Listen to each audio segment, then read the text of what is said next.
Yo, good evening and happy Star Wars Day. May the fourth be with you, USA, all over the world, Canada, Long Island, aka Strong Island, plus the five spots of Brooklyn, Bronx, Manhattan, Staten Island, and Queens. I'm your man G Money Stacks, aka the misunderstood lonely nomad, the Gregonator, YouTuber, host with the most, and of course rookie podcaster of Queens, New York, and the unstoppable independent podcaster. And you are now rocking with Off the Meat Rack Chainz New York podcast, episode 143. 1 to the 4 to the 3. That's right, folks. We are live and direct from StreamYard, YouTube, and alongside with the Instagram live feed of the podcast show page. Make sure you turn on your notification bells so you can be reminded of when I'm going to be on Instagram Live on every episode, which I'm going to be doing from now on. Now, if you are new to the channel and you missed any previous episodes whatsoever, don't worry, I got you. Feel free to subscribe to the YouTube channel G Money Stacks 555, where all the New York podcast episodes is on and posted right now. And tap that noti bell so you can be reminded when the show goes on the air via live stream. Of course, leave a like and a comment. Stay tuned for more video content, upcoming episodes, previous episodes. Make sure you download these episodes. Don't forget to rate, share the episodes, share the videos, and I will go over the audio streaming platforms on the go at the end of the show. So there you go right there. Okay, so because this is the first week of Mental Health Check-in Awareness Month, let's start with that right there.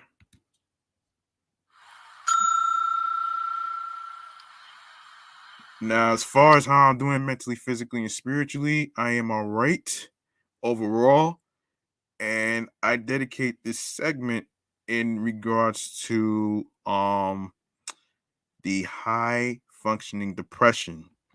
All right.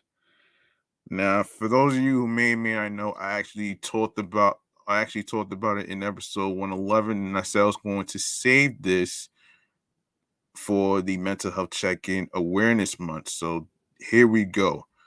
So listen to this. And I will go over the reason why I mentioned Star Wars Day in a couple minutes. So here we go. So this is according to the Bridge Store. The hold on, the Bridge. Wait a second. The Bridges to Recovery, and this is about high functioning depression. Based on what Chelsea Chris had months ago. So we're gonna learn about the signs and symptoms of high functioning depression today. So the signs and symptoms of high functioning depression are similar to those caused by major depression, but are less severe. They may include changes in eating and sleeping habits, low self-esteem, fatigue, hopelessness, and difficulty concentrating. Symptoms persist on most days, causing a nearly constant low mood that lasts for two years or more. Most people function almost normally but struggle internally. Treatment is possible for high functioning depression through medications and therapy. So what is high functioning depression is? So okay, so high functioning depression is a real thing, and it can have serious consequences if not addressed and treated. The diagnosis for high functioning depression is officially called persistent depressive disorder, or PDD. Someone struggling with PDD experiences many of the symptoms of depression, but less severely. This allows the person to be able to function mostly normally, going to work or school, performing well, keeping up with responsibilities at home, and engaging in most social activities. This type of depression can be difficult to detect in oneself, but especially in others. To the outside world, a person with PWD seems fine. Internally, that person is struggling.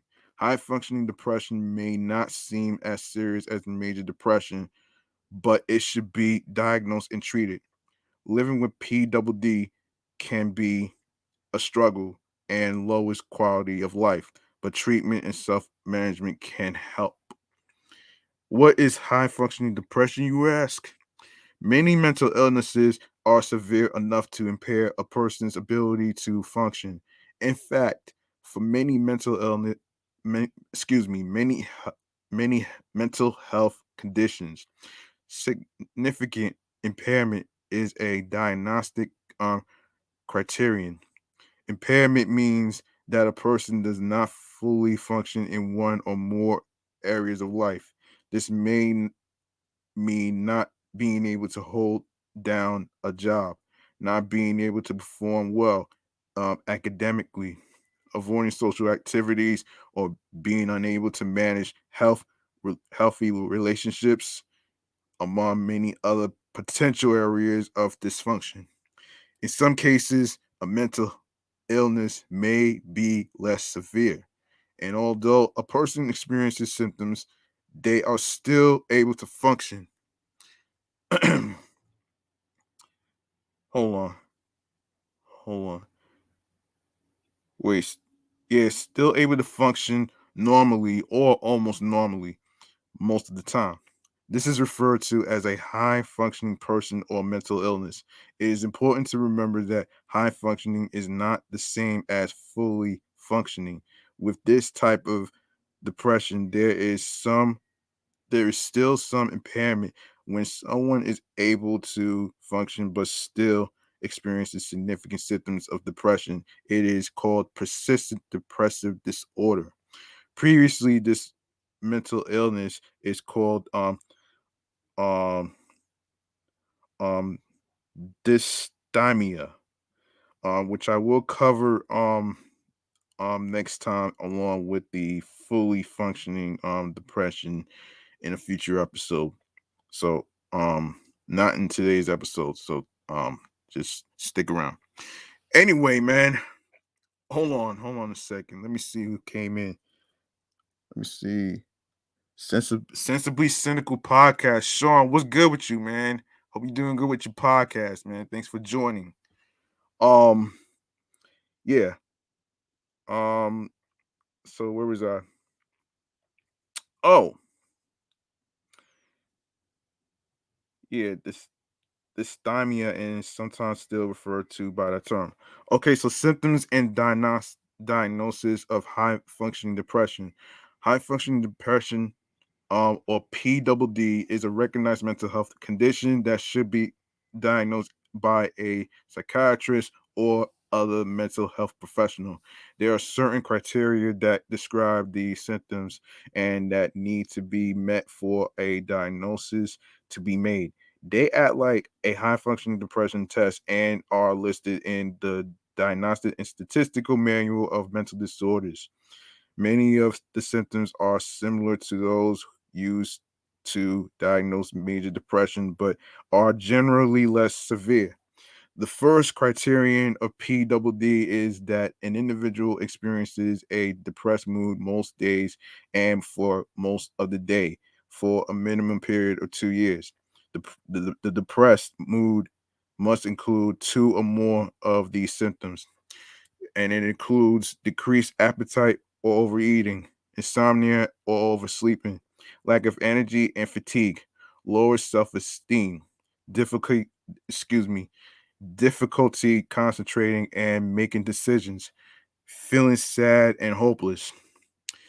Okay, in addition to these symptoms that cause a depressed mood most of the time, there are a few other criteria that have to be met to make a diagnosis of P double D to be exact. The depressed mood characterized by the above symptoms must occur on most days for at least 2 years without any relief from depression for longer than 2 months during that period. The individual has never experienced a period of mania or hypomania, an unusually euphoric and energetic mood. Hmm, hypomania. I might cover that too. The depression symptoms cannot be better explained by another mental illness, by a medical condition, or by substance abuse. The symptoms and depressed mood must cause some impairment in one or more areas of normal functioning and significant distress, in the individual. A person diagnosed with PWD may also meet criteria for major depression. What it feels like to live with high functioning depression. Good question.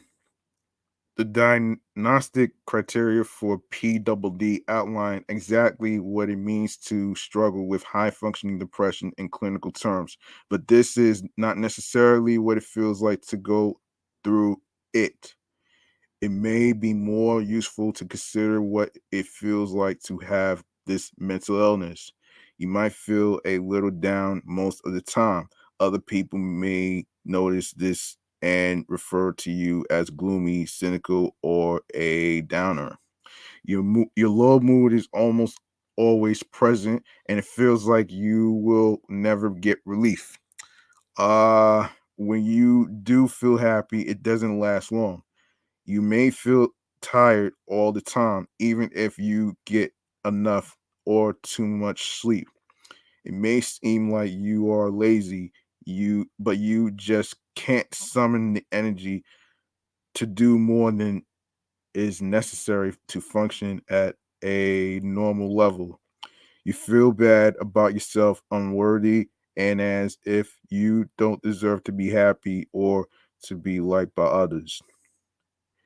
You do everything you're supposed to do, like go to school or keep the house clean, but it always seems like a monumental effort. You gain or lose weight without meaning to because you either have no appetite or overeat without thinking about it. You may feel hopeless often or cry a lot without any real concrete reason. You do well enough at work or school, but it is a challenge and focusing on tasks is difficult. You have to force yourself to engage in social activities when you would rather withdraw. PWD may cause complications that seem unrelated, like substance abuse, chronic pain, relationship difficulties, and problems at work or school. Signs of an episode of major depression. Anyone with PWD is also at risk of experiencing episodes of major depression. In fact, most people with PWD will have one such episode at least once in their lives. For some people with PWD, it may feel as if um, the persistent low level depression may take a turn into severe depression at any time. While the two conditions are similar and may occur in the same person, there are some significant differences. The two important differences are duration and severity. PWD persists over a long period of time, 2 years or more, while major depression occurs in episodes that are shorter lived but still at least 2 weeks long. The symptoms are similar but more severe during an episode of major depression. Also, significant is the distinction between functioning. Someone with PWD functions at a typical level, but during an episode of major depression, that functioning will slide. They may begin to perform more poorly at school or work, be be unable to complete certain responsibilities, skip activities they normally participate in, become socially withdrawn, or even let self-care and personal hygiene slide. Finally, there are some additional symptoms that may occur um, during an episode of major depression. Many of the symptoms may be the same, only more severe, but major depression can also cause lack of interest in activities normally enjoyed, extreme feelings of guilt, changes in emotional effect, and suicidal thoughts and behaviors. In rare cases, a depressive episode may even cause psychotic symptoms such as delusions and paranoia. High functioning depression can be treated. While PWD may not be as severe or debilitating as major depression, it still causes impairment in function and diminished ability to enjoy life. There is no reason that anyone should have to live with a constant low mood when effective treatments are available. Um, the first step in getting help for high functioning depression is to get a diagnosis. This can be difficult to do if a person does not realize their low mood is actually a mental illness that is treatable. It helps when loved ones are able to point out that there may be an issue. Once diagnosed, PWD can be treated with a combination of medications and therapy. Antidepressants can help lift mood, although it takes several weeks for them to begin working. It may also take a few tries with different types of t- to find a medication that works the best. Um, Therapy works. No, excuse me. Therapy helps treat PWD by treat. No, excuse me. Teaching patients by ways to recognize negative patterns in thoughts and to actively change them. While outpatient therapy can help, many people with PWD can benefit from the intensive, focused, and well rounded therapy offered in residential treatment programs. Recognizing the signs of high functioning depression isn't always easy. It is an insidious mental illness because it hides behind the ability to function. Even for the person struggling with these feelings, it isn't easy to realize that there is a real underlying mental illness. Getting help is essential because treatment can make life more enjoyable, improve mood, improve functioning, and lead to a better outlook and improve quality of life in general. So that was high functioning depression and the segment of mental health check-in. I'm gonna do more of these things. Um Now tomorrow I am going to be doing tomorrow and Saturday I'm probably going to be doing different types of mental health issues and stuff. So you're gonna have to stick around and stay tuned for that. Um so yeah. Um Now we are going to let me see. Let me see. We are going to go into a little thing. Hold on. I may have something to talk about in regards to um hold on a minute. Yeah, let's go to all right, let's do a little hold on a minute here. All right, we're gonna go to a little thing that I like to call hang on a second here. Hold on. Hold on, folks. Okay. All right, we're gonna do New York Mass Transit Files. New York Mass Transit Files right here. Um, so here we go.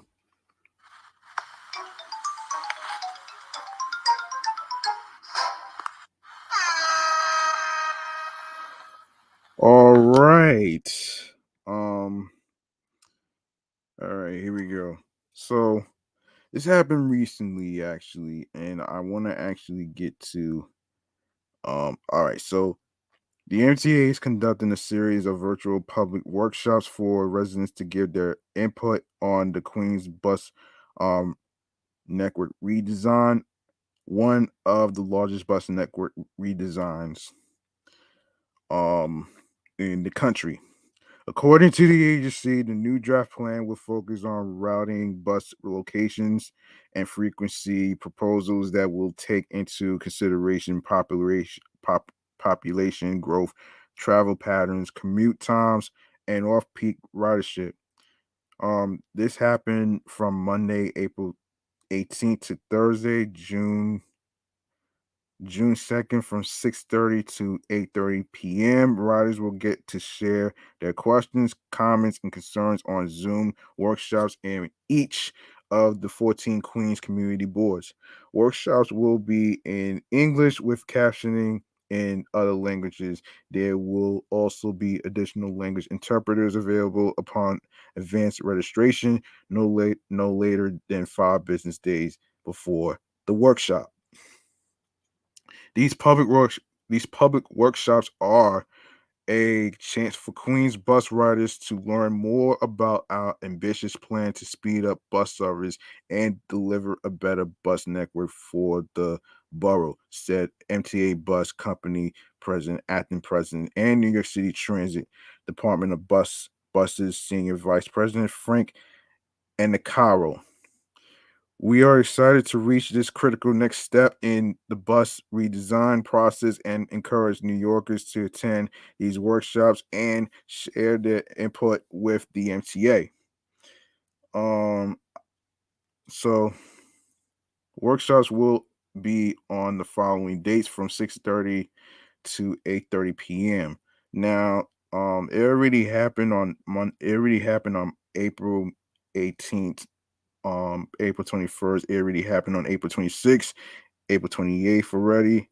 And of course, it happened today at the Community Board 5, Ridgewood, Maspeth, Middle Village, Glendale, Fresh Pond, Liberty Park, language assistance in Spanish, Mandarin, and of course, tomorrow, May 5th, Community Board 6, Forest Hills, Regal Park, language assistance in Spanish and Mandarin. Tuesday, May 10th. Community Board 7, Casino Park, Flushing Meadows, Corona Park, Bay Terrace, Couch Point, um, Beechhurst, Queensboro Hill, Woods Point. Language assistance in Spanish, Mandarin, and Korean. Thursday, May 12th. Community Board 8, Briarwood, Cunningham Heights, Flushing South, Fresh Meadows, Hillcrest, Hilltop Village, Holliswood, Holliswood, Jamaica Estates, Jamaica Hills, Kew Gardens, um, Pomanoke, Utopia, language assistance in Spanish, Bangla. Monday, May 16th, Community Board 9, Richmond Hill, Woodhaven, Ozone Park, Kew Gardens. Language assistance in Spanish, Bangla. Wednesday, May 18th, Community Board 10, Howard Beach, Ozone Park, South Ozone Park, Richmond Hill, Tudor Village, Lindenwood. Um, language assistance in Spanish, Bangla. Tuesday, May 24th, Community Board 11, Bayside, Douglastown to Little Neck, Arbondale, East Flushing, Oakland Gardens, Hollis Hills. Language assistance in Spanish, Mandarin, and Korean. Thursday, May 26th, Community Board 12, Jamaica, Hollis, St. Albans, South Ozone Park, Springfield Gardens. Language assistance in Spanish, Bangla. Tuesday, May 31st, Community Board 13, Bel Air, Belrose, Brookville, Cambria Heights, Floral Park, Glen Oaks, Laurelton, which is where I'm repping, Meadowmere, North Shore Towers, Queens Village, Rosedale, Wayanda, um, language assistance in Spanish and Bangla. And lastly, Thursday, June 2nd, Community Board 14, Breezy Point, Bell Harbor, um, Neponsit, um, Avern, Bayswater, Edgemere, Rockaway Park, and Far Rockaway. Language assistance in Spanish. Of course, you could go to um, To join the workshop at this link, you can check out mta.zoom.us for more information. And of course, the meeting ID is 865-4150-9211. And of course, I'm not gonna read the the one tap mobile numbers. So, you know what I'm saying? So so yeah. There you go right there. Um okay, let's get to hang on, let me make sure that I am prepared as far as the as far as what we're gonna get into first. Just give me a sec, folks. Just stay with me. Um, okay. All right. All right. We're gonna go to the most alarming thing that just happened, and this has to do. Hold on a second, and this has to do with a man hanging from the cable wires, and this is chatting on the jazz right here. Yeah, chatting on the jazz right here, man. We're gonna get into that right now.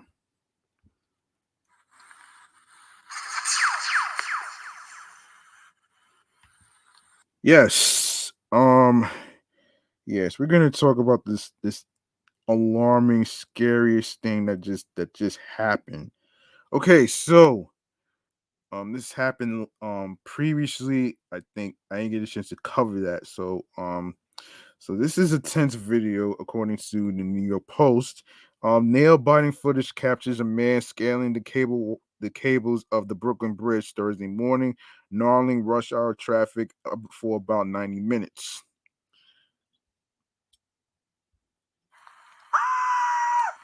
The man, described by police as approximately in his 20s, is shown descending the span as multiple ESU cops look on.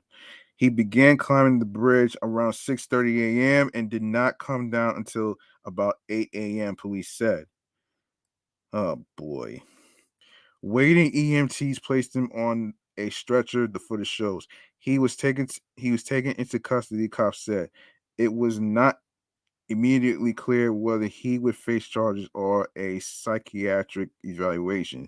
While the climber was on the bridge, the right and center lanes of the Brooklyn bound span were closed, according to an NYPD notification. Um, this is crazy, man. This is crazy.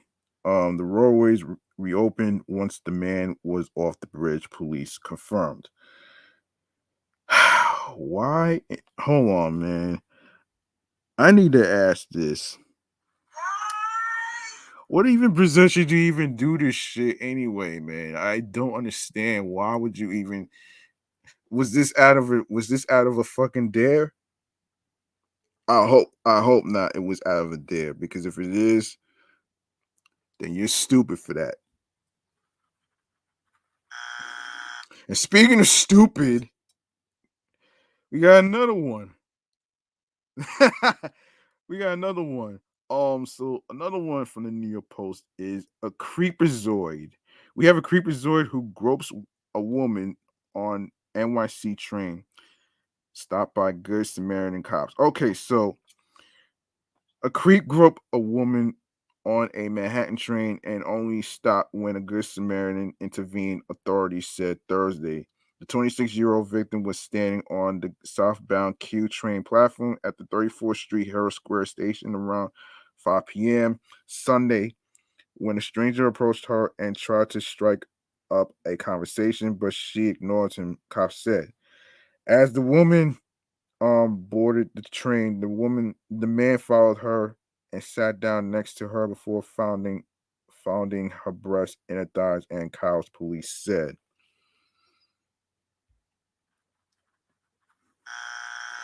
The victim told the perv not to touch her, and another passenger came to her assistance. That prompted the suspect to move away from the woman, police said. He stayed on the train until the Prospect Park station in Brooklyn, where he fled in an unknown direction. No injuries were reported. Cops are looking for the suspect described as a man in his late 20s with a dark complexion, about 5'8", with a thin build and brown eyes. He was last seen wearing a winter parka with a gray fur hood, jeans, and red sneakers. How ridiculous this is crazy. This is some crazy ass shit, man. I'm not kidding. This this is the reason why. This is the reason why a lot of people are not comfortable taking the subway trains like that, though, because you know it's not just the slap. It's not even just the slashings and the stabbings. It's more like the groping that's been going on too. Nah, that's fucking crazy, and that's insane to me, man. Um, so and speaking of insane, one of the streamers wanted me to talk about this Lucky Charms recall. One of them want me to talk about this recall, so I'm gonna get into this shit right now. So this is according to hold on. This is according to foodsafetynews.com. So listen to this. Of course, our favorite cereal of all time is usually your Lucky Charms, right? But I think you may have to take a step back into not buying the cereal at this point right now. Um, so listen, folks. The FDA is reporting that the number of reports of illnesses linked to a dry cereal have almost doubled in the past week, reaching 446. What? In a weekly update, the Food and Drug Administration indicated that the number had increased from the 231 cases of adverse events reported on April 20th.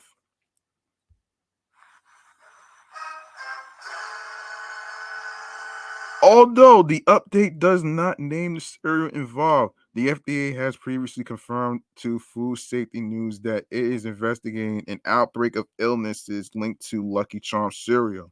The FDA has also confirmed that it sent an alert earlier this week to state and local health departments noting the outbreak and asking for help investigating it.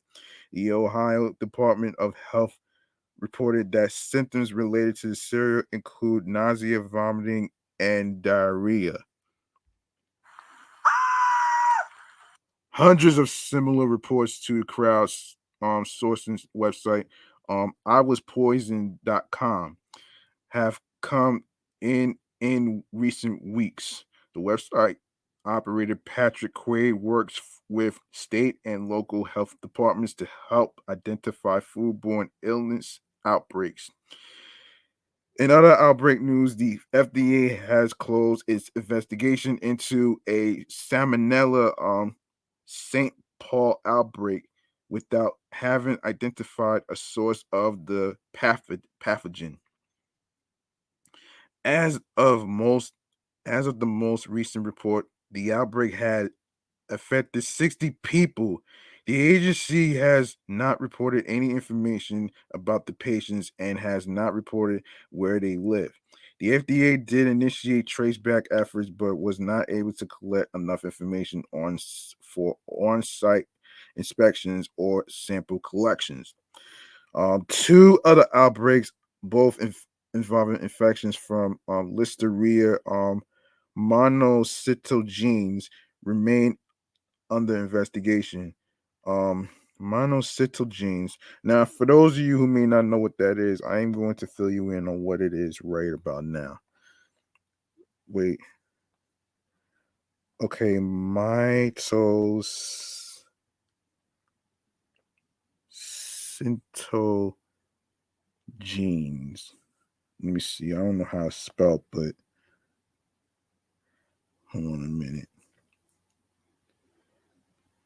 Oh, monocytogenes. There you go. There you go, right there. Um, so monocytogenes. Hold up a second.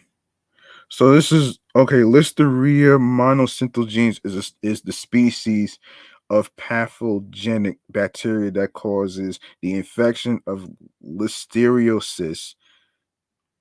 It is a facultative um and an aerobic bacterium capable of surviving in the presence or absence of oxygen. Oh shit.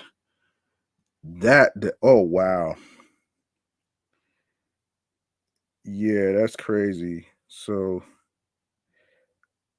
this is crazy.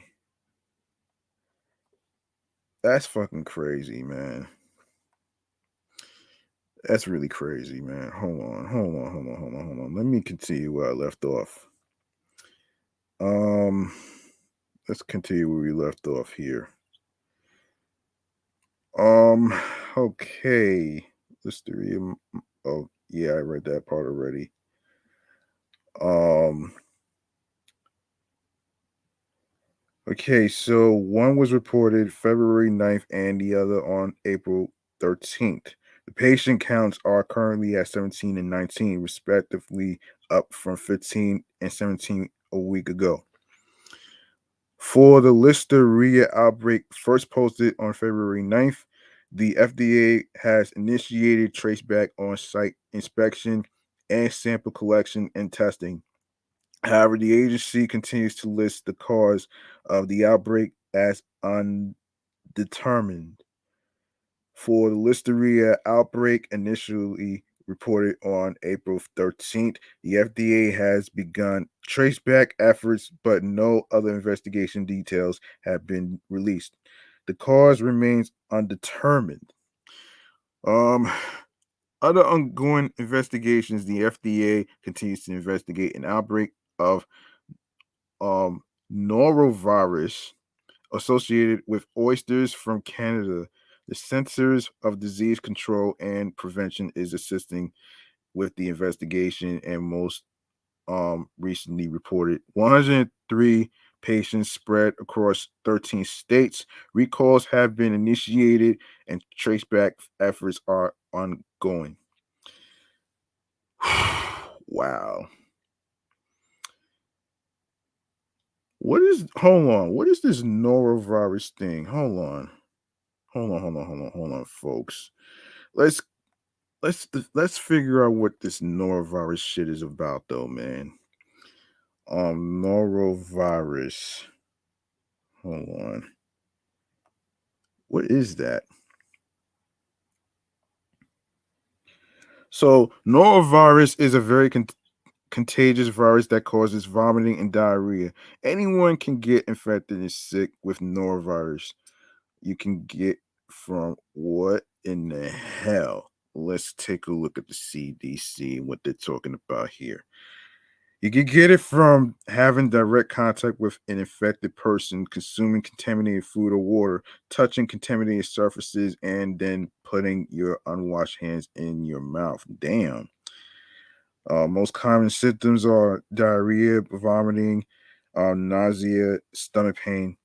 Prevent norovirus. Protect yourself and others from norovirus. Wash your hands often. Rinse fruits and vegetables. Cook shellfish thoroughly. Stay home when sick. And for 2 days after symptoms stop. Avoid prepping food for others when sick and for 2 days after symptoms stop. Outbreaks are common. The virus spreads very easily and quickly. Norovirus spreads from infected people to others through contaminated foods and surfaces. Outbreaks can happen anytime, but they occur most often from November to April. What in the actual fuck? Oh, stomach bug or norovirus. You may hear norovirus illness be called food poisoning, stomach flu, or stomach bug. Noroviruses are the leading cause of foodborne illness, but other germs and chemicals can be also cause foodborne illnesses. Norovirus is not related to the flu, which is caused by influenza virus. What in the actual fuck is going on here, man?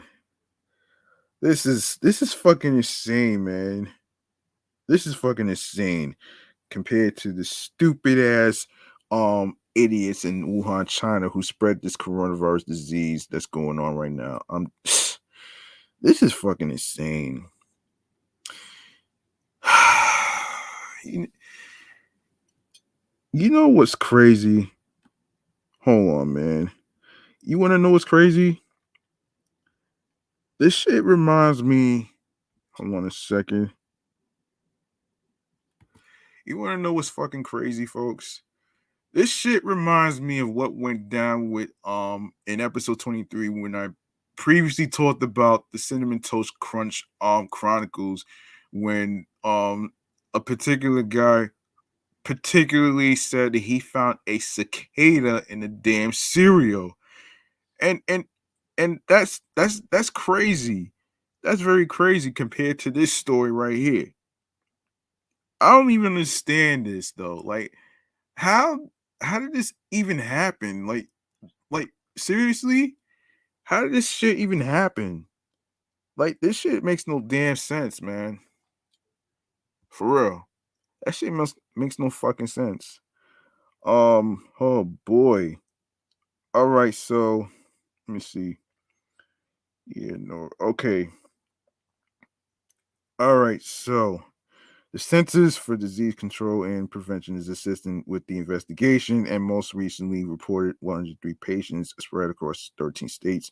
Recalls have been initiated and trace back efforts are ongoing. Of course, in an outbreak of adverse events related to a meal replacement drink, the FDA reports that 6 people have been affected.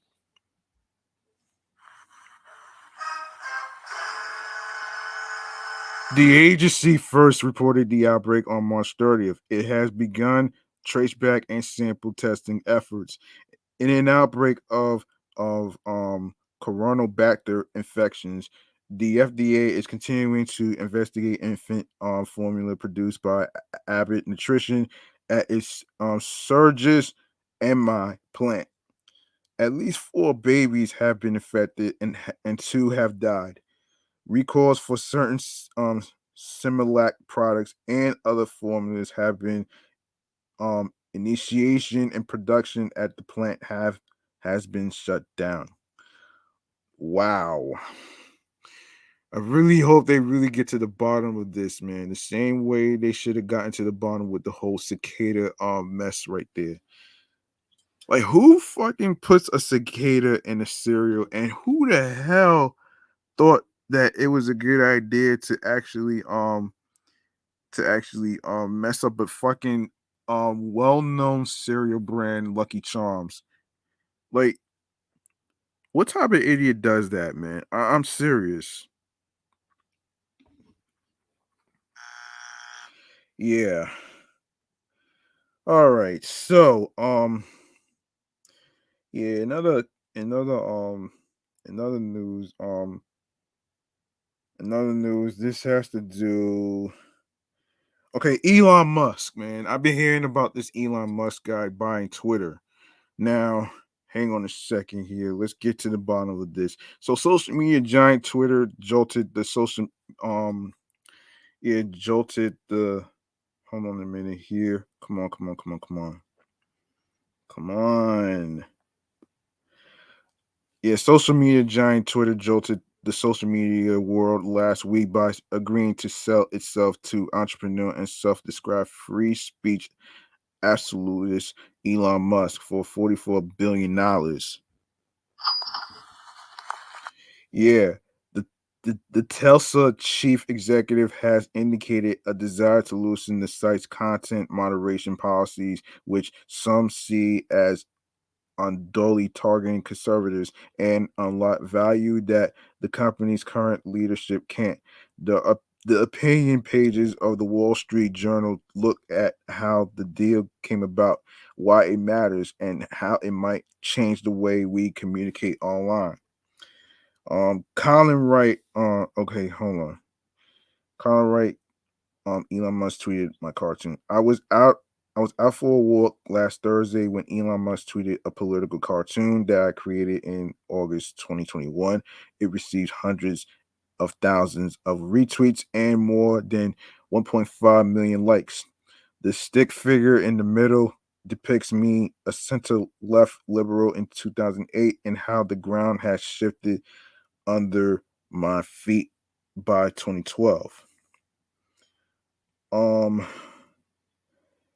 it's worth recalling just how fanciful and arbitrary was Twitter's decision to ban President Donald Trump from the site in 2021 after the January 6th riot. Um, let's hear it for Twitter's board of directors. Given the considerable drama surrounding Elon Musk's bid for the company, it is easy to overlook the board's skillful handling of his approach. Um, what a progressive panic Elon Musk's 44 billion purchase of Twitter has inspired. MSNBC host Ari Melber warns that Mr. Musk could hack the political debate by having the website secretly ban one party's candidate or turn down the reach of their stuff and turn up the reach of something else, and the rest of us might not even find out about it until after the election. Um, with his typical enthusiasm for viral hijinks, Elon Musk once formally titled himself Tesla's Tekkening, and now perhaps he will take a similar role at Twitter at after a speedy love hate business courtship that lasted 2 weeks. The social media website agreed on Monday to accept Mr. Musk's buyout offer of $44 billion.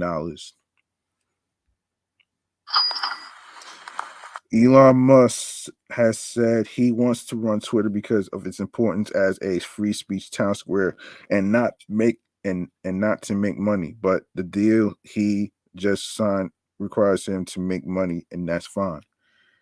Um, Elon Musk wants Twitter to adhere to free speech principles. That's easier said than done. Porn, racial slurs, and spam are all protected under the First Amendment, but few users want to see them. Even for the narrow categories of speech that aren't protected, nearly all content blocking on social media goes against the first principle of free speech. Juries jurisprudence, the ban on prior restraint or censorship without judicial review. The law of scarcity applies to Elon Musk. Whatever his paper wealth, he is as impoverished as the rest of us in the time and attention he can devote to his many interests, which is one reason his Twitter bid is likely to fizzle out. I wouldn't dream of telling Elon Musk, who recently became Twitter's top shareholder, how to turn a profit, but I do know something about free speech. If Mr. Musk is seriously about making the social media behemoth a force for free speech, here are 10 things he can do. Hmm. Yeah. And I'm pretty sure a lot of people probably against this shit. Um, and I remember seeing a picture not too long ago of what Amanda Seals actually posted. Now I don't know if anybody feels a way about this, but I want to get your take on this on the Instagram live feed and alongside with um the YouTube channel right here. So okay, this is gonna really sound crazy.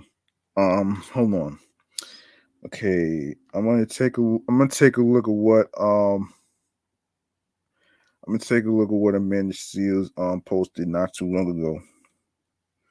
Um, let me see if I could actually wait a minute here. Um, no, no. Oh, here it is. So this is what she said. I don't know if anybody feels a way about this, but so listen to this. This is what she tweeted. So the African American urge to leave Twitter now that Mr. Discrimination Elon Musk owns it and will profit off of black brilliance. Hmm. Yeah. Hey man, a lot of people are upset about this too, man. And I don't really blame them, man. I really don't blame them because it's just fucking nuts. You know what I'm saying? And this is coming from a fucking guy who who's a fucking millionaire and doesn't have hold on a minute, man. This is coming from a fucking millionaire who doesn't have um a fucking home for himself. How are you a fucking millionaire and you're homeless? How does that make any fucking sense? I mean, think about it, man. I'll fucking wait, man. I'll fucking wait.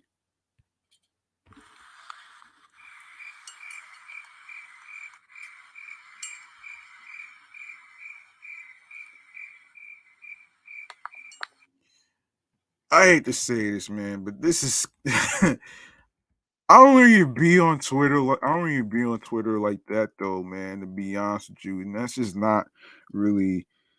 That's not really how you do this shit, though, man. But um, I want to read. I want to read a couple of comments of what how they reacted. So just listen. So Let me a second. I thought so. Someone said, "Okay, yours truly, Doc Q." Yeah, I thought 45 was still continuing his with his own platform. What Elon do? I'm out. Yeah. Um. Black Planet. First of all, I never even heard of this Black Planet shit before, though, man. The only thing I heard of first was MySpace, okay? I never even heard of this fucking Black Planet shit though, man. But that shit is kind of dead though, man. I don't know who thought of making Black Planet. I'm not sure what that shit is, so I'm not even gonna even go there on that one. This is nuts, man. Damn, man. Um, yeah. Yo, this person said, all right, hashtag Black Twitter, hashtag Black Twitter movement. Let's get together for our first family cookout on hashtag Fanbase Memorial Day 2022. Time to show Twitter what their BBQ is going to taste like when we take our seasoning elsewhere.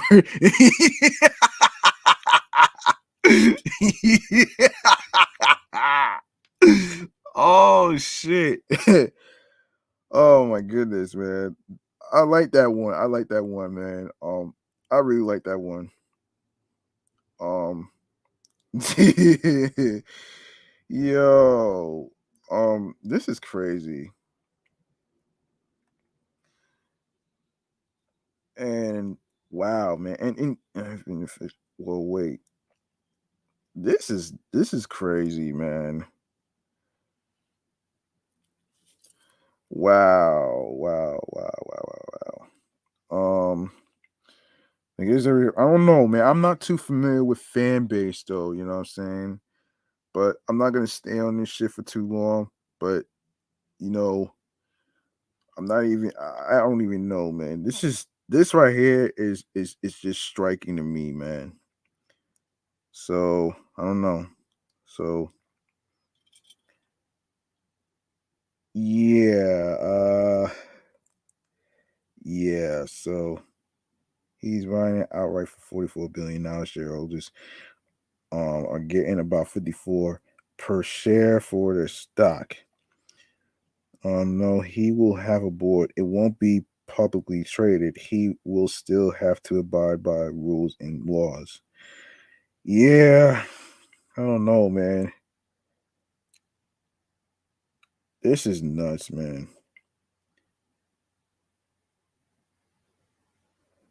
Yeah, but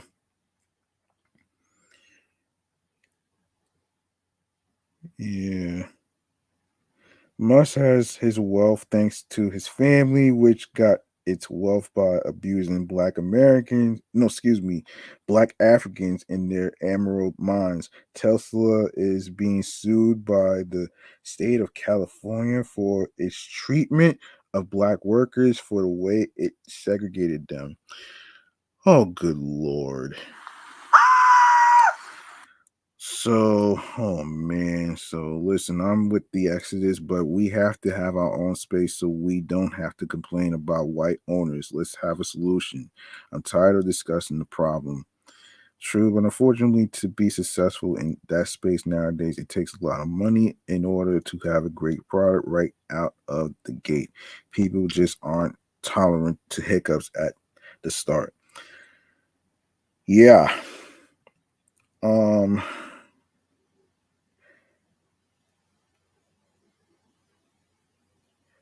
yeah, that's crazy, man.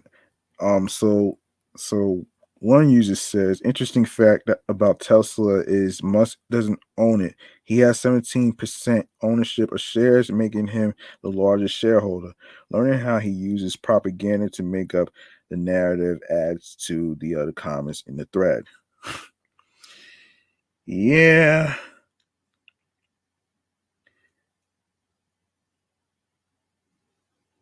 yeah, this is nuts, man.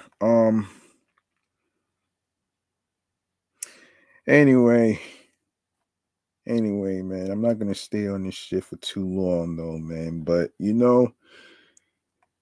damn. So it's really like that. Like everybody is like basically saying that he's like, supporting discrimination and some shit. If it yeah, that's what it sounds like to me. But anyway, man, so so we're gonna get into let's get into some more stuff like some music news.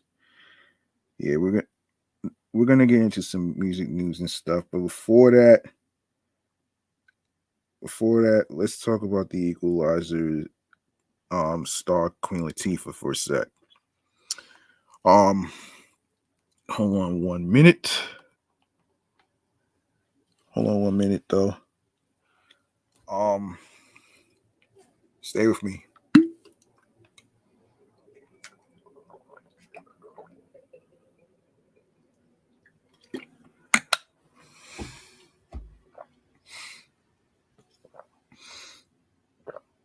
All right. Of course, this is according to Deadline. Um, Andrew W. Marlowe and Terry Etta Miller, who created the CBS series The Equalizer based on the 1980s show, are stepping down as showrunners of the hit drama starring and executive produced by Queen Latifah after 2 seasons. Joseph C. Wilson, who has been on the show since the first season, and Adam Glass from The Shy have been named new showrunners for season 3. CBS is yet to renew any of its Universal Television co-produced series, The Equalizer, the three FBI dramas, and Magnum PI. All look good to continue with the highly rated FBI's and The Equalizer considered a slam dunk. Um, the hire of new showrunners further solidifies the Equalizer's outlook as networks and studios usually go through the process when a renewal is expected. We are incredibly proud of the work we did to bring the Equalizer to audiences, Marlowe and Miller said in a statement to Deadline. It's been an honor and privilege to work with one of the most talented cast and crews in the business. Now, in the spirit of the Equalizer, it's time to raise up other important voices who we know will carry on the heart and soul of this show. The Equalizer is among the TV series which got their start during the Slamdemic. Getting a start no, excuse me, getting a straight to series order in May 2020 after the Slamdemic had shut down that year's pilot season. It had to navigate its way through the most difficult first months of COVID to produce its first season in New Jersey. In season two, the show had to deal with the off screen controversy surrounding series regular Chris Knott, who was written off. Wilson was a writer, co-executive producer of season one of The Equalizer and up to executive producer in season two. The Equalizer is a reimagining of the classic series, starring Queen Latifah as Robin McCall, an enigmatic woman with a mysterious background who uses her extensive skills as a former CIA operative to help those with nowhere else to turn. The series stars Queen Latifah, Lorraine Toussaint, Tori Kittles, Adam Goldberg, Liza Lapera, Leia DeLeon Hayes. The Equalizer is executive produced by Andrew W. Marlowe, Terry Etta Miller, Queen Latifah, John Davis, John Fox, Deborah Martin Chase, Richard Lindheim, Shaquem Compare, Joseph C. Wilson, and Adam Glass. It is produced by Universal Television, a division of Universal Studios Group, in association with CBS Studios. At CBS, Glass previously worked on Cold Case and Criminal Minds Beyond Borders. Wilson, who also was a writer producer on The Shy, but a season after Glass, previously worked on CBS NCIS Los Angeles. Wilson is rep by UTA and my man Greenspan Fox. Glass is rep by TFC Management and Jackaway Austin Tireman. Okay, congratulations on The Equalizer and other TV shows on CBS getting renewed for their season.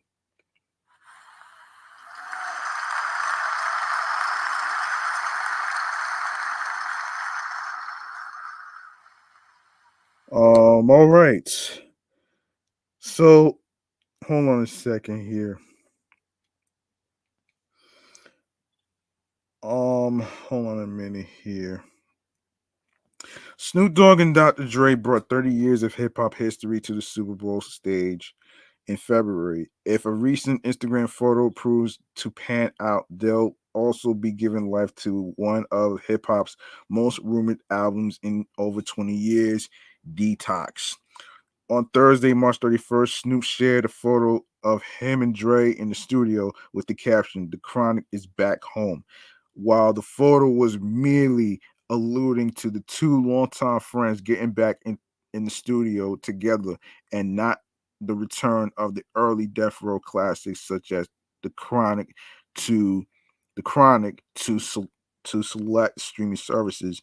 The devil happened to be in the details on the whiteboard behind them. A Twitter user pointed out in the background a track list for Detox Dre's long-awaited proper follow-up to his 1999 album, 2001. The concept of the album has shifted multiple times over the years, including several stops and start teasers by collaborators who've contributed verses, wrote for the album, and more. um, in, two, in 2015, ahead of promotion for the film Straight Outta Compton and Compton, a soundtrack by Dr. Dre, uh, Dre explained to Beats One Radio why the mythical album never materialized. This is something you're not gonna hear many artists say. The reason that Detox didn't come out was because I didn't like it. He said it wasn't good. The record, it just wasn't good. I mean, seriously, I worked my ass off on it, but I didn't think it. I did a good enough job. I couldn't do that to my fans. I couldn't do that to myself, to be honest. Nevertheless, the good doctor is always working and tinkering with things behind the scenes. It's unclear that the future may hold for early Death Row albums under Snoop Dogg's care, but the duo haven't fully put to rest the final chapter of one of hip hop's long-awaited albums. Well, well, all right, okay, this is gonna sound crazy, but y'all familiar with Antonio Brown, right? You know, the football player. Well, check this out, folks. Antonio Brown has been up to much in the months following his infamous release from the Buccaneers. And this is according to sportingnews.com. One of the best receivers of his generation has been a fixture at high profile sporting events, including the Grizzlies Nets game in Brooklyn that took place one day after his magazine exit against the Jets. Brown has also been involved in Donda Sports, an agency and apparel company founded by Kanye West. Hold on a minute. Hold on a minute here.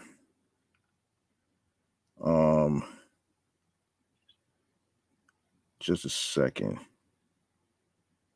Just a second. Just a second here. I don't know what happened here. Mm-mm. Of course, um, and on Wednesday morning, Brown released a rap album titled Paradigm. The project features a host of high profile artists, many of whom have ties to West, including Fabio Foreign and Young Thug. Brown also uh, enlisted the help of more melodic singers such as Keisha Cole and Jacquees, whose dulcet tones serve as a refreshing contrast to the rasp and rigor of Brown's voice. Brown's Brown spits bars about a variety of topics, including his controversial departure from the Bucks in January. In business booming, Brown raps sorry ran up off the field. I'm booming. Gotta get my money. I'm booming. On put that shit on. Brown adds, walk out your bitch life like I walked off the field or something. Um, AB, why you make the GOAT retire? What's your deal or something? Brown delivers barbs throughout the project, including a reference to his failed trade to the Bills in 2019. Overall, the tape seems to indicate that Brown's pursuit of a career in music is serious. Prior to his latest drop, Brown hadn't released a project since Himothy in 2020. Despite his turbulent football career, Brown's on-field prof- pro- um, proficiency has been a constant in his musical pursuits. In 2020, Brown released a song titled Andrew Luck, which featured a picture of Luck and Brown on the red carpet. Um, Pit Not the Palace, his sole single from his newest album, depicts two sides of Brown on the cover. One is wearing a crown while the other is wearing a football helmet. Brown, age 33, still has hope of returning to the NFL. He told TMZ March, but the four-time All-Pro receiver is recovering from an ankle injury, one he doesn't plan on repairing soon unless offered a spot on the NFL team.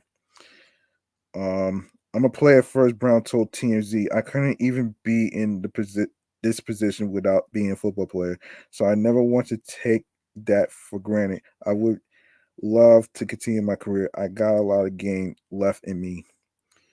Hmm. And I bet you his yeah, and I bet you his yeah, paradigm, right? I might check out his music though, man. You never know. You never know. Yeah.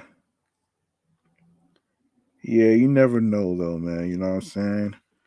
I might check his shit out, man. I might check it out. Um yeah, so up next is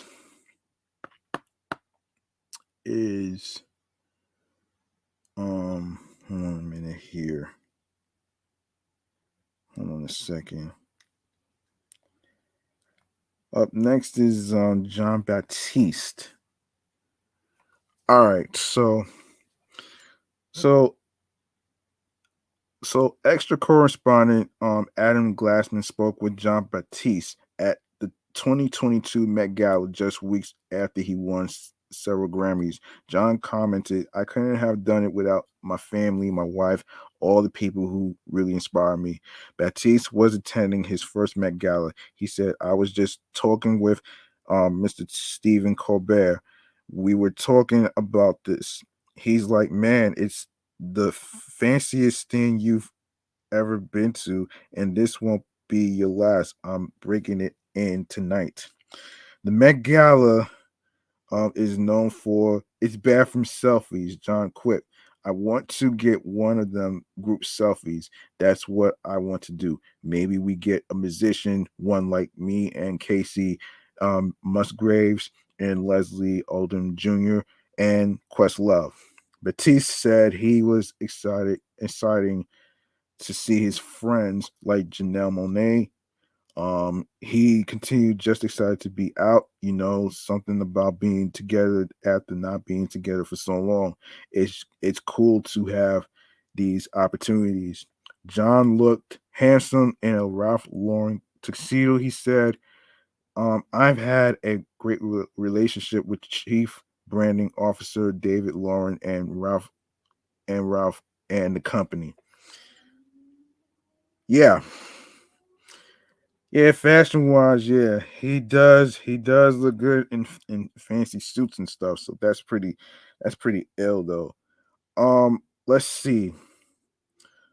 What else can we talk about? What else can we talk about here? Um, hold on a second here. I don't know what happened here. Um,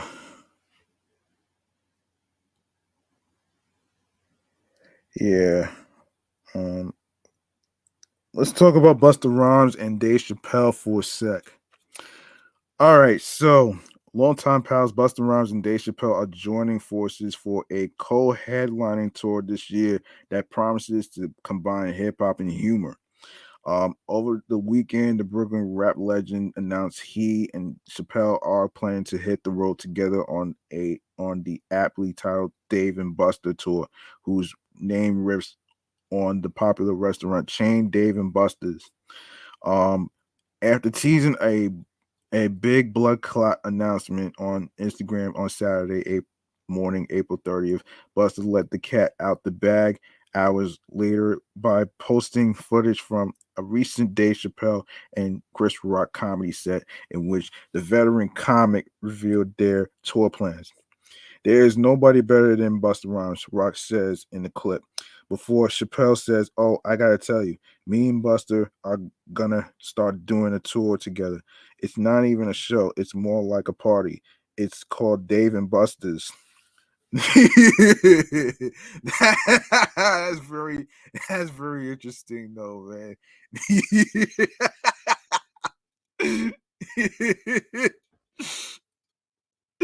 Oh man. Yeah. All right. Yeah, the audience then erupts in laughter at the witty name, with Buster watching on from the crowd. Uh, at Dave Chappelle and the Dragon hashtag Dave and Buster tour. Stay tuned. Stay tuned for dates coming soon. The blessing ain't stopping.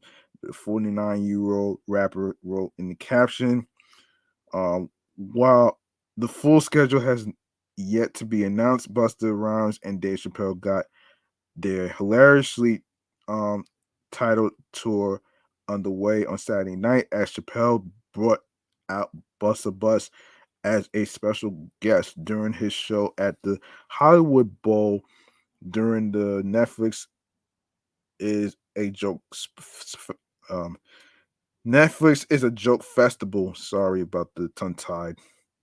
Um, with the likes of Swiss Beats, Usher, Ludacris, and Effion Crockett watching on from the side of the stage, Buster and his trusty hype men split star performed. Fan favorites such as Breaking Neck, Chris Brown, and Usher also shared the stage with the Flipmo Squad MC. Um, Busta Rhymes and Dave Chappelle kept the party going later that night as they tore up a dance floor with Thundercat, Effion, Effion Crockett, Dion Cole, Tiffany Haddish, and Nicole Scherzinger, while DJ Scratchator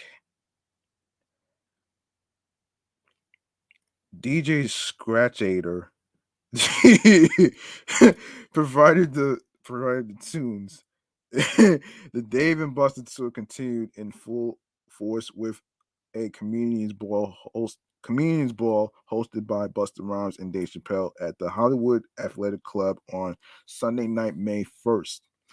Busta posted a flyer for the event on Instagram at short notice before giving fans a glimpse at Dave and Busta branded cups and napkins that were made for the show. Um, let's see. Last year, a viral TikTok sparked the rumor that Dave Chappelle and Busta Rhymes co-founded Dave and Buster's, although the video was later debunked. The restaurant chain was, in fact, started by David Corriveau and James Buster Corley in Dallas in 1982. The pair previously owned businesses next door to each other in Little Rock, Arkansas, before they decided to go into business together.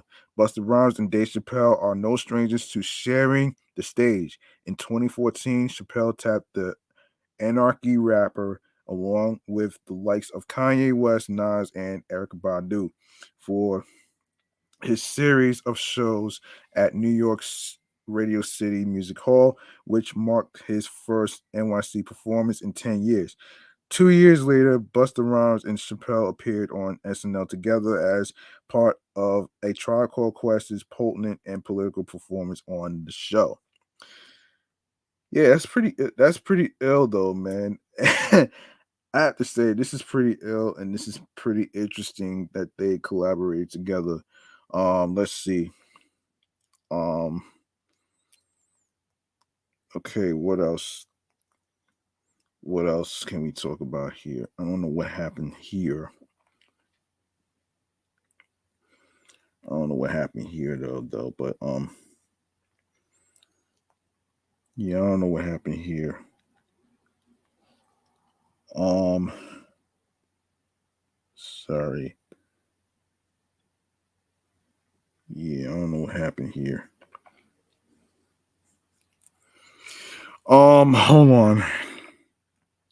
Hold on. Hold on. It was the DOC documentary I was going to do. I was going to do that one too. Yeah, let's do the DOC.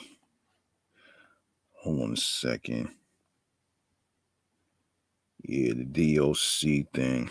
Um, yeah.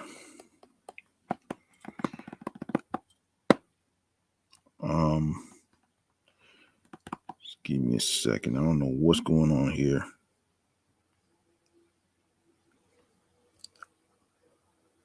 I don't know what's going on here though, man. But um,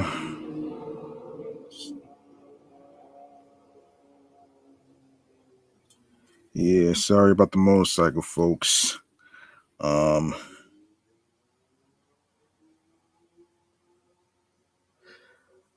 All right, I'm gonna have to. Oh boy, I don't know what happened here. I don't know what happened here. Sorry about that. Um, oh damn. Especially when you need this shit. Um, okay. All right. DOOC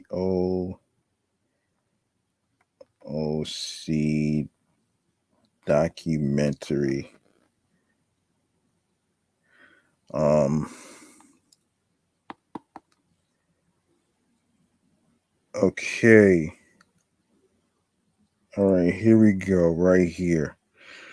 Um, all right, a documentary about rap legend the DOC is premiering this summer, and it promises a heavyweight cast of hip hop stars. Directed by David Kaplan, the aptly titled The DOC chronicles the life and career of Tracy Lynn Curry, who rose to fame in the late 80s and early 90s as a platinum selling rapper, songwriter for NWA, Dr. Dre, Eazy-E, and others, and co-founder of Death Row Records. Most importantly, the film follows the DOC's inspirational journey following the devastating car crash that crushed his larynx and cut his promising solo career short just months after the release of his 1989 chart-topping debut album, No One Can Do It Better. Wow. Yeah, that's gotta suck though, man. That's gotta suck. The documentary features a slew of all-star guests who reflect on the impact the Dallas, Texas native has made in their lives, with cameos coming from Eminem, Dr. Dre, Snoop Dogg, Ice Cube, Exhibit, Too Short, Corrupt, Daz Dillinger, and more. There's also an appearance from his former partner, Erica Badu, with whom he shares a 17-year-old daughter, Puma Sabti Curry. The DOC is set to premiere at the Beacon Theater in New York City on June 10th as part of the 2022 Tribeca Festival. Additional screenings will be held at Cinepolis on June 11th, and Village East by Angelica on June 18th. Following the world premiere, screening will be a special birthday concert for the DOC, who turns 54 on June 10th, featuring performances by DJ Quick, Daz Dillinger, Corrupt, and other surprise guests. Also on the 2022 Tribeca Festival slate, the documentaries on Little Baby, Untrapped, the Untold Story of Lil Baby, and Jennifer Lopez Halftime. The festival runs between June 9th and 18th across various theaters in New York City. So you guys can check that out. Um let's see, what else can we talk about here? I don't want to forget. I don't want to forget though. Okay. Okay, now that I got that out the way, hold on. Hold on a sec. Hold on. Hold on. Okay, we can go to the places. We're gonna go to the places right now, actually. So, I think that's gonna do it. Um, I'm gonna get into the particular places, fun activities for everybody in New York to enjoy and go to. So, first and foremost, we're gonna get into the um, Bryant Park. So, so this is okay. So Bryant Park's picnic performances to return with jam-packed lineup of shows this summer. Bryant Park's summer season is reaching bigger and better heights in 2022. On May 2nd, Bryant Park Corporation announced the lineup for the park's summer performing arts series. Bryant Park Picnic performances presented by Bank of America. 26 live events will take place in the park between May and September, encompassing live music, theater, and dance events. The 2021 season of picnic performances solidified the series' role as a vital outdoor platform for New York City's art institutions, many of which are returning for 2022. The performances for the 2022 season will also be available through live stream on Bryant Park's social media pages for more than 20 shows. Come on. Oh my, come on. Come on, man. All right. Thanks to Bank of America's commitment, picnic performances brings world-class music, theaters, and dance to more than a quarter of a million people each summer, both in person on the lawn and through the live stream, said Bryant Park Corporation's president Dan Biederman. The season will kick off on May 27th with a stage and costume production with all hold on a second.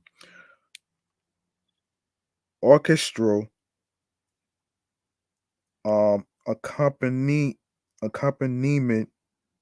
of Rossini's The Barber of Seville. Later this summer on June 17th, the opera will bring its annual LGBTQ plus Pride in the Park concert, as well as additional fully staged, dressed, and live music supported productions of Verdi La Traviata on August 12th and Donizetti's Lucia di Lammermoor on September 2nd. June will be a big month for dance at Bryant Park. Major dance companies and rising stars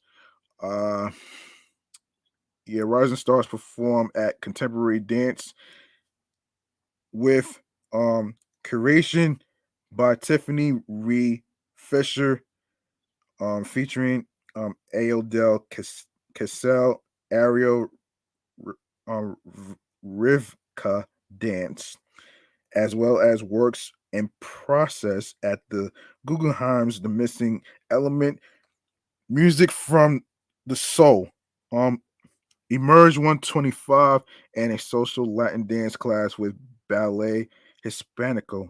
This season, Bryant Park will also host its first ever open rehearsal residencies on the stage with dance companies Jamel Gaines Creative Outlet and a Thomas Pros no a Thomas Project, excuse me. Six up and coming bands will take the stage at the Emerging Music Festival on June 24th to the 25th, curated by Ad Hoc. Carnegie Hall Citywide will present 5 nights of genre spanning music in July, featuring Afro Latin Jazz Assemble on July 1st, the Baylor Project on July 8th, Squirrel Nut Zippers.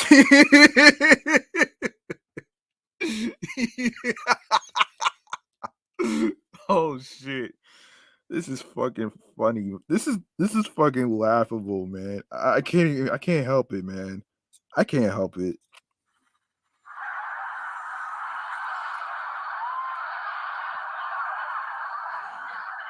Yeah, squirrel nut zippers. Oh shit. That's fucking crazy. On July 15th. And the Broadway Sinfonetta on July 25th. More will be announced in the coming weeks. Audiences can enjoy a lot of jazz this summer. On July 23rd, the Jazzmobile.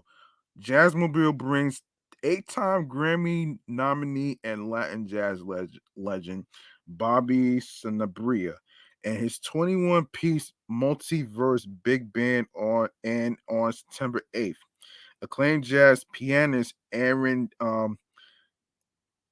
Dell and Orrin Evans will perform as a duo in partnership with Steinway.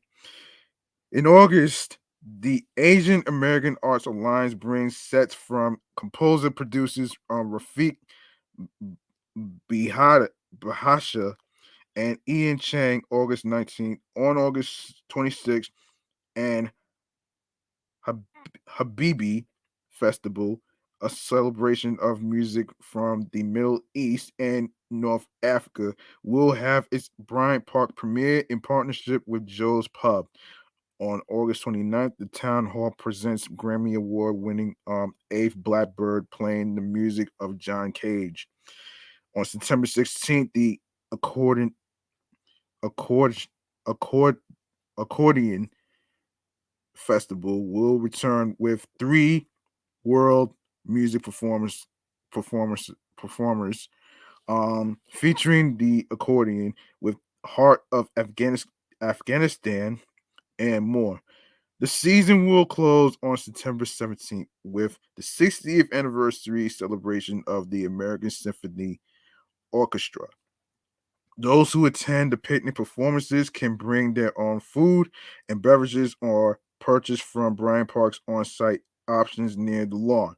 A rotating lineup of local NYC vendors curated by Hester Street Fair will be available at most performances, and Stout NYC offers cheese and um char- charcuterie boards as well as a selection of beer, wine, frosé, and non-alcoholic beverages for purchase at all performances. Each event starts at 7 p.m. with no tickets required. Seating is available, and free picnic blankets are available for audience members to borrow. Though COVID-19 vaccinations and masks are not currently required, Bryant Park will continue to monitor and follow updated New York City and New York State COVID-19 guidelines throughout the summer as necessary.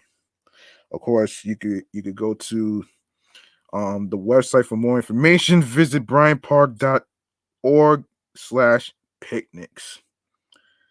Um, okay, what else? Okay, what else? What else? What else? What else? Let me make sure I don't miss anything.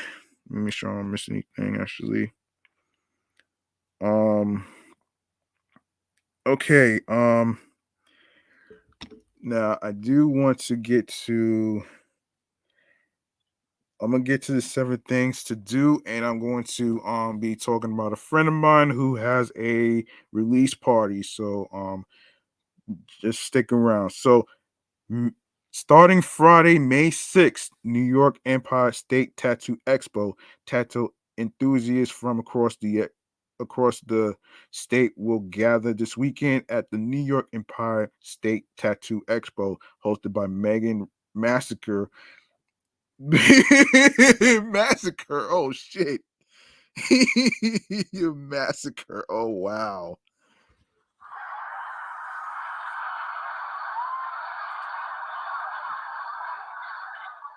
And Stefano Alcantara. This is a chance to meet and get tattooed by some of your favorite artists, shop the unique vendors, and participate in giveaways. Tickets start at $35, and the event is all weekend long, 4 p.m. Um, New York Hilton, Midtown, located at 1335 Avenue of the Americas, aka 6th Avenue, Midtown Manhattan. Yeah, I wanted to get that out the way. So in case people don't know where Midtown is, it's basically in Manhattan, folks. Yeah, so Florence and the Machine at Lincoln Center. Are you ready to rock? The hit band Florence and the Machine is coming to New York City on Friday night to put on an unforgettable show. Tickets start at $77.50. And the show starts at 8:30 p.m. Um Alex Alice Trudy, Alice, no, excuse me, Alice Tooley Hall at Lincoln Center, located at 1941 Broadway. Saturday, May 7th, Mother's Day at the Museum of Ice Cream. Make some sweet memories for Mother's Day this weekend at the Museum of Ice Cream, which I didn't even know there was a museum of ice cream, man. I'm oh shit.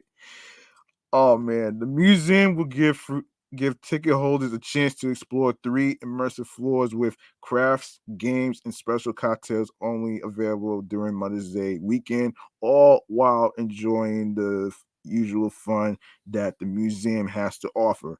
Tickets are $36,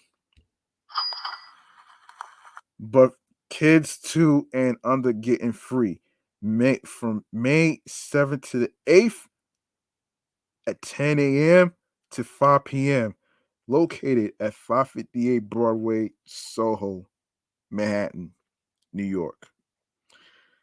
Next is the screening of the Blair Witch Project. That's an old ass movie. Damn. What exactly in the Maryland woods?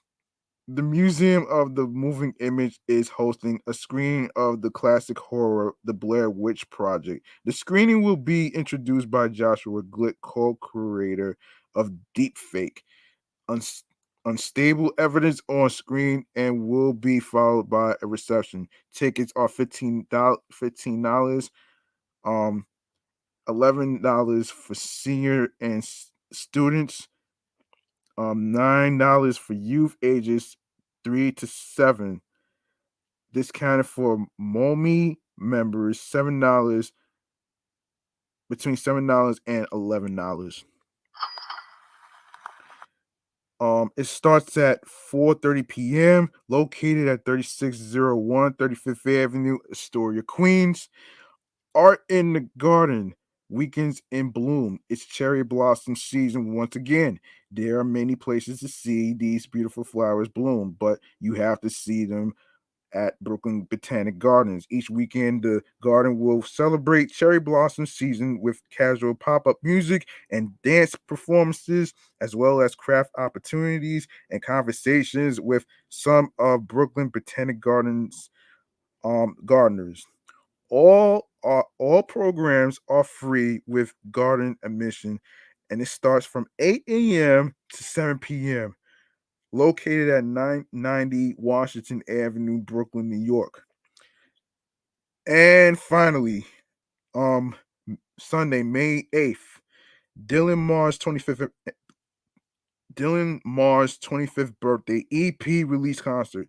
Are you ready to party? Dylan Mars Greenberg of NYC's Theophobia is celebrating her 25th birthday with the release of her new EP, Bad World. Tickets are $10 and must be purchased online ahead of time. It starts from 7 to 10 p.m. Gold Bar Sound, no Gold Sounds Bar. This is located at 44 Wilson Avenue, Brooklyn, New York. And of course, lastly, the Bronx Zoo Dinosaur Safari. The beloved Dinosaur Safari is back at the Bronx Zoo. The immersive experience is a 1/4 mile long. Damn it, damn it! What the hell, man? Hold on, folks. Don't know why this happened.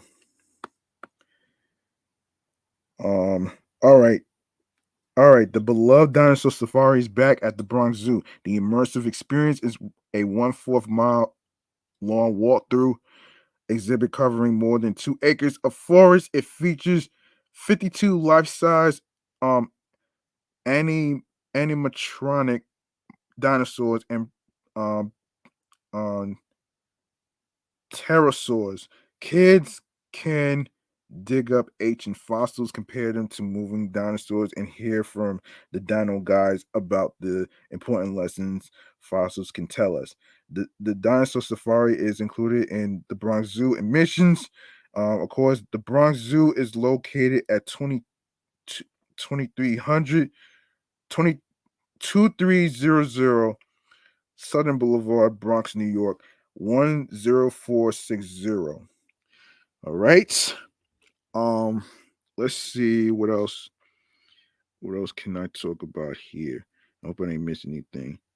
I'm pretty much straight, but one more thing I want to actually get into. One more thing. It's one more place that for um for everybody in New York to actually go check out. That's gonna be fun though. So um okay, so um many of the listeners um hold on a second. Many of the listeners may or may not know a friend of mine who is a friend to the podcast, who co-hosted with me, um, Notagami. Um, and the reason I bring this up is because she is having a release party for her EP, and this is basically the flyer I'm gonna actually read to y'all. So just bear with me. So um the release party, um this is Mm, what is it? Hold on a second here. If I could read this. This is the Moldita um Coda EP release party this Saturday. So the event starts at 9 p.m. to I think 2 a.m. in the morning. DJ sets by um Zor Zorenlo, Ultraviolet, JT Gems. Wow, aka JT Footman, man. Shout outs to him. Sad Boy, Mandu, and visuals, corruption, laser scorpion, excuse me, and performances. And this takes place Saturday, May 7th, located at 181 North 11th Street, Brooklyn, New York, 1211. Now, for you to actually be able to go to see my friend Notagami and her music EP release party, you would have to RSVP and get your tickets free now. And as for the door, it's going to be $5 at the door. All right. Now that's how you have some fun, man. You know what I mean? Now I wish Notagami the the best luck with her EP, because I will try to get a chance to review her EP in a couple of weeks for my other show, Meticulous Vibe Juice Podcast. So there you go, right there, folks. All the fun places for you to go to, so you can actually have some fun. So you can get away from your parents and shit. So you know what I mean? So there you have it right there. Um and I think that's gonna do it for episode 143, man. Um you like what you heard in today's episode? Please feel free to make a charitable donation to my Cash App, which is G Money Stacks 555. That's $ capital G, lowercase MONEY, capital S, lowercase TACKZ. Once again, it's not about breaking the bank. It's all about doing the best you can on whatever amount of money you decide to donate will be appreciated. Um, so there you go, right there. And of course, I am going to go to the last segment of the night, and this is going to be um hang on a second. Let me get my sound effect ready. This is called Stream Choices on the Go, folks. Make sure you follow the show Off the Meat Rack Chainz New York podcast on Facebook and Instagram, and alongside with my other shows, Excellent Fun Vibrant Podcast, the Sports Edition show, and of course, Meticulous Vibe Juice Podcast. Of course, I had to shuffle the schedule for that. because I wanted to make sure I record this show right here. So, and also you can follow me on the gram as well, which is G Money Stacks 555 in Queens, New York. And if anybody has any questions for me, you get DM it to me. You can actually leave a voice message in the podcast page of anchor.fm in the link in bio where it says linktree/G Money Stacks, and you're gonna see the name of the show. When you click on the name of the show, it's gonna take you to the anchor.fm page where it's gonna have the page, and it's gonna have the message button on there. So you press message, you're gonna record your voice message with your microphone, your phone, whatever you want to do. So there you go, right there. Um, so yeah, so yeah. And by the way, I looked at Anchor before I even got on the air, and guess what, man? Um, we are almost at 2K plays. All right, we're almost at 2K plays, and I'm not kidding, though, man.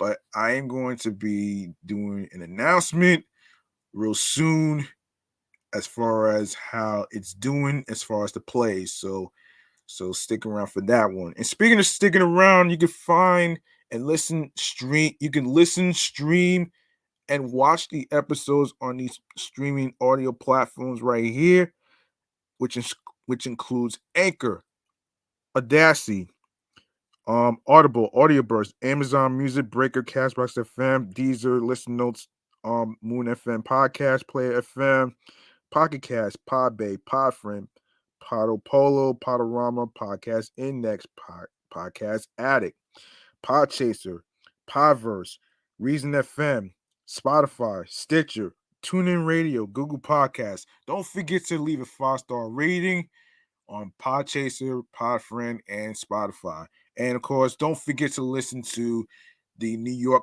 podcast. Of course, off the Meat Rat Chainz New York podcast on Radio Public, iHeartRadio, the number one app for music, radio, and podcasts. And make sure you follow my other shows on iHeartRadio, which is Excellent Fun Vibrant Podcast, Sports Edition Show, Meticulous Rogers Podcast Review Show, and of course this one right here, Off the Meat Rack Chainz New York Podcast on iHeartRadio as well. So last but not least, the YouTube. Make sure you grab that subscribe button and tap that noti bell so you can be reminded when the show goes in the air via live stream. Like, comment on the episodes with the topics that is being discussed. Stay tuned for more video content, upcoming episodes, previous episodes. Share the videos, share the podcast, share the episodes, and of course, download the episodes, of course. Tell a friend to another friend and share the podcast with your wives, your husbands, your boyfriends, your girlfriends, your friends, and the people that you're cool with from work. All right. So listen, man. Remember, the grind does not stop. Hard work pays off. Don't rush the process, especially when it comes to your craft. And also remember, for new podcasters out there that's trying to start a podcast like myself, who has 3 podcast shows under my belt, you want to make sure you have creative control, ownership, talent. Make sure you have a say in your craft and your creative ideas and stuff. So you don't you don't necessarily need a label to do all that.